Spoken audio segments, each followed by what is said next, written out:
PHP fundamental টিউটোরিয়ালে আমরা আজকে পিএইচপি এক্সেপশন সম্পর্কে জানব। তো আমরা গত পর্বে আমাদের ইরর হ্যান্ডেলিং সম্পর্কে জানলাম, পিএইচপির বিভিন্ন ইরর হ্যান্ডেলিং সম্পর্কে, যেমন হচ্ছে আপনার যে ইরর পার্টস আছে, আপনার ইরর মানে ই নোটিশ আছে, ই ইরর আছে, ই ওয়ার্নিং আছে, এইসব সম্পর্কে। তো আজকে আমরা ইরর হ্যান্ডেলিং উইথ এক্সেপশন সম্পর্কে জানবো, অর্থাৎ কীভাবে আপনার এক্সেপশনগুলো আপনি হ্যান্ডেল করবেন ট্রাই ক্যাচ ব্লকের মাধ্যমে। হ্যাঁ, তো একটা প্রপার এক্সেপশন কোডের মধ্যে আপনার এই যে ট্রাই থাকবে, তারপরে থ্রো থাকবে, তারপরে হচ্ছে আপনার এখানে ক্যাচ থাকবে। হ্যাঁ, অর্থাৎ যখন একটা এক্সেপশন ট্রিগার করবে না, তখন আপনার কোডগুলো আপনার নর্মালি ফ্লো হবে। হ্যাঁ, অর্থাৎ যখন আপনার কোনো একটা ফাংশনের মধ্যে যখন আপনি থ্রো করবেন, কোনো একটা এক্সেপশন থ্রো করবেন, এটার মধ্যে যদি কোনো ইরর জেনারেট না করে, তাহলে এটা আপনার একটা ফ্লো, অর্থাৎ আপনার প্রোগ্রামের যে ফ্লোটা আছে, ফ্লোটা বজায় রাখবে। হ্যাঁ, আর যদি ট্রিগার করে, তাহলে এটা আপনার একটা এক্সেপশন থ্রো করবে, আর ওটা তারপর হচ্ছে ক্যাচ করবে, ক্যাচিকে একটা মেসেজ করবে। অর্থাৎ আমি আপনাকে করে দেখাচ্ছি জিনিসটা কীরকম, তাহলে আপনার একটা উদাহরণ দিলে ভালো করে বুঝবেন। যেমন ধরুন আমি এটা উঠিয়ে দিচ্ছি, তো উঠে দেওয়ার পর আমি একটা ফাংশন নিচ্ছি। হ্যাঁ, ফাংশন নিলাম, তো ফাংশন দিলাম, ধরুন নাম চেক দিলাম। হ্যাঁ, নাম চেক একটা ফাংশন দিলাম। তো ফাংশনের ভিতরে একটা ধরুন আমরা আর্গুমেন্ট দেবো, যেমন হচ্ছে আমরা প্যারামিটার দেবো, যেমন একটা নাম একটা প্যারামিটার দিলাম। হ্যাঁ, তারপর সেকেন্ড ব্র্যাকেট দিয়ে আমরা ধরুন এখানে একটা ইফ কন্ডিশন দিব।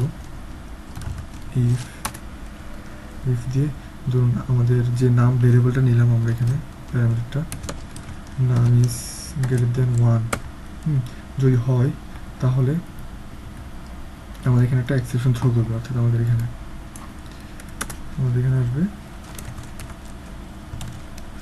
Throw new exception. তো থ্রো নিউ এক্সেপশনের ভিতরে আমরা ধরুন একটা মেসেজ পাস করবো এখানে, যেমন এখানে যেটা আছে, ধরুন আমরা দিলাম value must be 1 or below, এই টাইপের কিছু একটা দিলাম আর কি।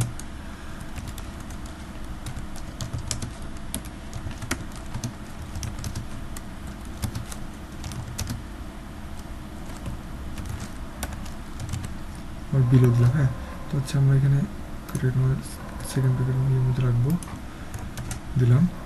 তো এটা যখন দিলাম আমরা ইফ কন্ডিশনের মধ্যে, তো আমরা এটা রিটার্ন করে দেবো। হ্যাঁ, আমরা ধরুন এটা রিটার্ন ট্রু করে দেবো, ট্রু। হ্যাঁ, তারপর ধরুন আমরা একটা আমরা ধরুন আমাদের যে ফাংশনটা ছিল, এই ফাংশনটার বাইরে আমরা ধরুন একটা ব্লক নিলাম, ট্রাই ব্লক নিলাম। হ্যাঁ, ট্রাই। তো ট্রাইয়ের মধ্যে কী থাকবে? ট্রাইয়ের মধ্যে থাকবে হচ্ছে আমাদের যে আমরা ফাংশনটা নিলাম। হ্যাঁ, ফাংশনটার মধ্যে একটা ভ্যালু পাস করবো আমরা। আমাদের ফাংশনটার নাম ছিল কি? নাম চেক।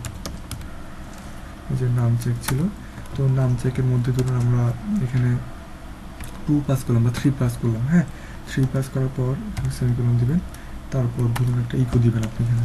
আমি বুঝিয়ে বলছি, আগে কোডটা করিনি আমি। ইকো দিয়ে দিলেন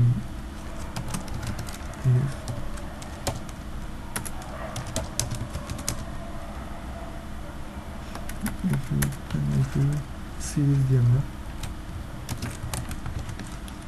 হ্যাঁ, দিয়ে যেখানটা লেখা লিখলাম আর কি, একটা মেসেজ শো করবো আমরা এখানে। ধরুন দি নাম্বার ইজ ধরুন 1 বিলো দিলাম। হ্যাঁ, একটা মেসেজ শো করলাম। এখন ট্রাই হওয়ার পরে আমরা একটা ক্যাচ ব্লক লিখবো আমাদের এখানে।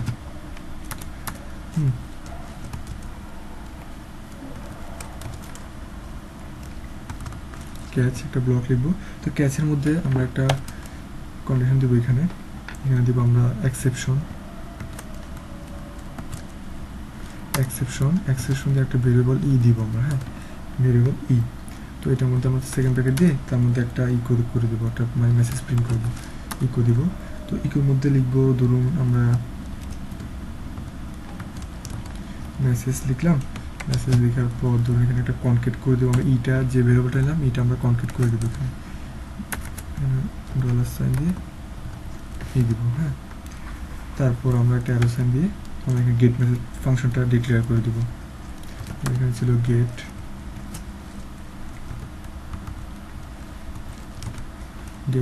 মেসেজ। হ্যাঁ, তো আমরা এখানে কি করলাম, আমরা এখানে করলাম ধরুন আমি একটা ফাংশন নিলাম, তো ফাংশনের মধ্যে আমরা একটা প্যারামিটার নিলাম নাম্বার, তো নাম্বারের মধ্যে ধরুন আমরা কন্ডিশন দিলাম কি নাম্বার ইজ লেস দেন 1, হ্যাঁ নাম্বার আপনার 1 চেয়ে ছোটো হতে হবে, হ্যাঁ। তো এখানে একটা মেসেজ থ্রো করলাম আমরা কি থ্রো নিউ এক্সটেনশন দিয়ে একটা মেসেজ থ্রো করলাম কি value must be 1 or below, অর্থাৎ নাম্বারটা প্রায় 1 এর নিচে হতে হবে, তারপর এটা আমরা রিটার্ন ট্রু করে দিলাম। তারপর আমরা একটা ট্রাই নিলাম, নাম চেক 3 দিলাম, যে কোনো একটা ভ্যালু দিলাম এখানে, হ্যাঁ চেক করার জন্য একটা ভ্যালু দিলাম। তো ইকো দিলাম if you see this the number is 1 or below, এটা একটা মেসেজ থ্রো করলাম আমরা এখানে, ওদের মেসেজ শো করলাম এখানে।